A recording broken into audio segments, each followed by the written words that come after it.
महादेव संग माता पार्वती की जय हो। आज हम महादेव और माता पार्वती के विवाह की कथा सुनेंगे। भगवान शिव और माता पार्वती की शादी बड़े ही भव्य तरीके से आयोजित हुई थी। पार्वती की तरफ से कई सारे उच्च कुलों के राजा महाराजा और शाही रिश्तेदार इस शादी में शामिल हुए थे, लेकिन शिव की ओर से कोई रिश्तेदार नहीं था, क्योंकि वे किसी भी परिवार से ताल्लुक नहीं रखते थे। आइए जानते हैं इसके बारे में विस्तार से। जब शिव और पार्वती का विवाह होने वाला था तो एक बड़ी सुंदर घटना हुई थी। उनकी शादी बहुत ही भव्य पैमाने पर हो रही थी। इससे पहले ऐसी शादी कभी नहीं हुई थी। शिव, जो दुनिया के सबसे तेजस्वी प्राणी थे, एक दूसरे प्राणी को अपने जीवन का हिस्सा बनाने वाले थे। उनकी शादी में बड़े से बड़े और छोटों से छोटे लोगों को शामिल किया गया था। सभी देवता तो वहाँ मौजूद ही थे, साथ ही असुर भी वहाँ पहुँचे थे। आमतौर पर जहाँ देवता जाते थे वहाँ असुर जाने से मना कर देते थे, और जहाँ असुर जाते थे वहाँ देवता नहीं जाते थे। उनकी आपस में बिल्कुल नहीं बनती थी, मगर यह तो शिव का विवाह था, इसीलिए उन्होंने अपने सारे झगड़े भुलाकर एक बार एक साथ आने का मन बना लिया। शिव पशुपति है, मतलब सभी जीवों के देवता भी है, तो सारे जानवर, कीड़े मकोड़े और सारे जीव उनकी शादी में उपस्थित हुए थे। यहाँ तक कि भूत पिशाच और विक्षिप्त लोग भी उनके विवाह में मेहमान बनकर आए थे। यह एक शाही शादी थी, एक राजकुमारी की शादी हो रही थी, इसीलिए विवाह समारोह से पहले एक अहम समारोह होने वाला था। वर वधू दोनों की वंशावली घोषित की जा रही थी। एक राजा के लिए उसकी वंशावली सबसे अहम चीज होती है, जो उसके जीवन का गौरव होता है। तो पार्वती वंशावली का बखान खूब धूमधाम से किया गया। यह कुछ देर तक चलता रहा। आखिरकार जब उन्होंने अपने वंश के गौरव का बखान खत्म किया तो वे उस ओर मुड़े जिधर पर शिव बैठे हुए थे। शिव अतिथि इंतजार करने लगे कि वर की ओर से कोई उठकर शिव के वंश के गौरव के बारे में बोलेगा, मगर किसी ने भी एक शब्द नहीं बोला। वधू का परिवार ताज्जुब करने लगा, क्या उसके खानदान में कोई ऐसा नहीं है जो खड़े होकर उसके वंश की महानता के बारे में बता सके? मगर वाकई कोई नहीं था। वर के माता पिता, रिश्तेदार या परिवार से कोई वहां नहीं आया था, क्योंकि उसके परिवार में कोई था ही नहीं। वह सिर्फ अपने साथियों, गणों के साथ आया था, जो विकृत जीवों की तरह दिखते थे। वे इंसान भाषा तो बोलते ही नहीं थे और अजीब सी बेसुरी आवाज़ें निकालते थे। वे सभी नशे में चूर और विचित्र अवस्थाओं में लग रहे थे। फिर पार्वती के पिता पर्वतराज ने शिव से अनुरोध किया कि कृपा अपने वंश के बारे में कुछ बताइए। शिव कहीं सुनने में दिखते हुए चुपचाप बैठे हुए थे। वह ना तो दुल्हन की ओर देख रहे थे और ना ही शादी को लेकर उनमें कोई उत्साह नजर आ रहा था।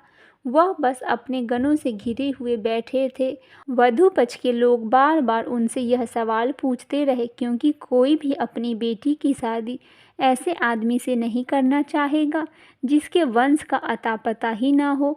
उन्हें जल्दी थी, क्योंकि शादी के लिए शुभ मुहूर्त तेजी से निकला जा रहा था, मगर शिव मौन थे। समाज के लोग, कुलीन राजा महाराजा और पंडित बहुत ही घृणा से शिव की ओर देखने लगे और तुरंत फुसफुसाहट शुरू हो गई। इसका वंश क्या है? यह क्यों बोल नहीं रहा? हो सकता है इसके परिवार में कोई नीच जाति का हो, इसे अपने वंश के बारे में बताने में शर्म आ रही हो। फिर नारद मुनि, जो उस सभा में मौजूद थे, यह सब तमाशा देखकर अपनी वीणा उठाई और उसकी एक ही तार खींचते रहे। वह लगातार एक ही धुन बजाते रहे। इससे खींचकर पार्वती के पिता पर्वतराज अपना आपा खो बैठे। यह क्या बकवास है? हम वर की वंशावली के बारे में सुनना चाहते हैं, मगर वह कुछ बोल ही नहीं रहे हैं। क्या मैं अपनी बेटी की शादी ऐसे आदमी से कर दूं? और आप यह खिचखिचाने वाला क्या शोर मचा रहे हैं? क्या यह कोई जवाब है? नारद ने कहा, वर के माता पिता नहीं है। राजा ने पूछा, क्या आप यह कहना चाहते हैं कि वह अपने माता पिता के बारे में नहीं जानता? नहीं, इनके माता पिता ही नहीं हैं, इनकी कोई विरासत नहीं है, इनका कोई गोत्र नहीं है, इसके पास कुछ नहीं है, इनके पास अपने खुद के अलावा कुछ भी नहीं है।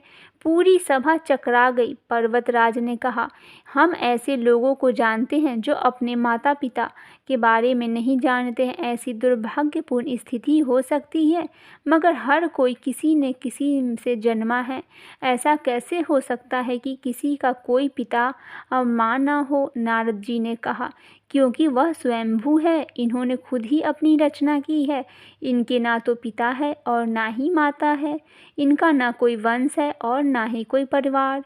यह किसी परंपरा से ताल्लुक नहीं रखते और ना ही इनके पास कोई राज्य है और ना ही इनका कोई गोत्र है और ना कोई इनका नक्षत्र है, ना कोई भाग्यशाली है तारा इनकी रक्षा करता है। यह सब इन चीज़ों से परे है। यह एक योगी है और इन्होंने सारे अस्तित्व को अपना एक हिस्सा बना लिया है। इनके लिए सिर्फ एक वंश है, ध्वनि। यदि शून्य प्रकृति ने जब अस्तित्व में आई तो अस्तित्व में आने वाली पहली चीज थी ध्वनि। इनकी पहली अभिव्यक्ति एक ध्वनि के रूप में है। ये सब पहले ही एक ध्वनि के रूप में प्रकट हुए हैं, उसके पहले यह कुछ नहीं थे। यह वजह है कि मैं यह तार खींच रहा हूँ। आइए सुनते हैं भगवान शिव और माता पार्वती के विवाह की दूसरी कथा। पुराणों में भगवान शिव और माता पार्वती के विवाह के बारे में कई उल्लेख किया गया है। ऐसा भी कहा जाता है कि शिव और पार्वती का विवाह महाशिवरात्रि के दिन हुआ था। माता पार्वती भगवान शिव से विवाह करने की इच्छुक थी। सभी देवतागण भी इसी मत में थे कि पर्वत राजकन्या पार्वती का विवाह शिव से होना चाहिए। देवताओं ने कंदर्प को पार्वती का वध करने के लिए भेजा, लेकिन शिव ने उन्हें अपनी तीसरी आंखें से भस्म कर दी थी। जब पार्वती ने तो ठान लिया था कि वह विवाह करेगी तो सिर्फ भोलेनाथ से विवाह करेगी।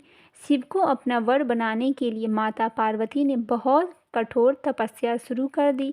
उनकी तपस्या के चलते सभी जगह में हाहाकार मच गया। बड़े बड़े पर्वतों नींव डगमगाने लगी। ये देख भोले बाबा ने अपनी आंखें खोली और पार्वती से आवाहन किया कि वो किसी समृद्ध राजकुमार से शादी करे। शिव ने इस बात पर भी जोर दिया कि एक तपस्वी के साथ रहना आसान नहीं है, लेकिन माता पार्वती तो अडिग थी। उन्होंने साफ कह दिया कि वह विवाह सिर्फ भगवान शिव से ही करेगी। अब पार्वती की यह जिद देख भोलेनाथ पिघल गए और उनसे विवाह करने के लिए राजी हो गए। शिव को लगा कि पार्वती उन्हीं की तरह हठी है, इसीलिए ये जोड़ी अच्छी बनेगी। अब शादी की तैयारी जोरों शोरों से शुरू हो गई, लेकिन समस्या यह थी कि भगवान शिव एक तपस्वी और उनके परिवार में कोई सदस्य नहीं था। लेकिन मान्यता यह थी कि एक वर को अपने परिवार के साथ जाकर वधू का हाथ मांगना पड़ता है। अब ऐसी परिस्थिति में भगवान शिव ने अपने साथ डाकनियाँ, भूत, पिशाच, चुड़ैल को साथ ले जाने का निर्णय किया। तपस्वी होने के चलते शिव इस बात को अवगत नहीं थे कि विवाह के लिए किस प्रकार से तैयार हुआ जाता है, तो उनके डाकनियों और चुड़ैलों ने उनको भस्म से सजा दिया और हड्डियों का माला पहना दिया। अब ये अनोखी बारात पार्वती के द्वार पहुंची। सभी देवता हैरान रह गए। वहां खड़ी महिलाएं भी डर गई और भाग गई। भगवान शिव को इस विचित्र रूप में पार्वती की मां स्वीकार नहीं कर पाई और उन्होंने अपनी बेटी का हाथ देने से मना कर दिया। स्थितियां बिगड़ती देख पार्वती ने शिव से प्रार्थना की कि वे उनके रीति रिवाजों के मुताबिक तैयार होकर आए। शिव ने उनकी प्रार्थना स्वीकार की और सभी देवताओं को फरमान दिया कि वो उनको खूबसूरत रूप से तैयार करे। यह सुन सभी देवता हरकत में आ गए और उन्होंने तैयारी में जुट गए। भगवान शिव की दिव्य जल से नहलाया और रेशमी फूलों से सजाया। थोड़ी ही देर में भोलेनाथ कंदर्प से भी ज़्यादा सुंदर लगने लगे और उनका गोरापन चांद तो रोशनी को भी मात दे रहा था। जब भगवान शिव इस दिव्य रूप में पहुंचते हैं तो पार्वती की मां ने उन्हें तुरंत स्वीकार कर लिया और ब्रह्मा जी की उपस्थिति में विवाह समारोह शुरू हो गया। माता पार्वती और भोले बाबा ने एक दूसरे को वरमाला पहनाई। यह विवाह संपन्न हुआ। बोलिए महादेव संग माता पार्वती की जय।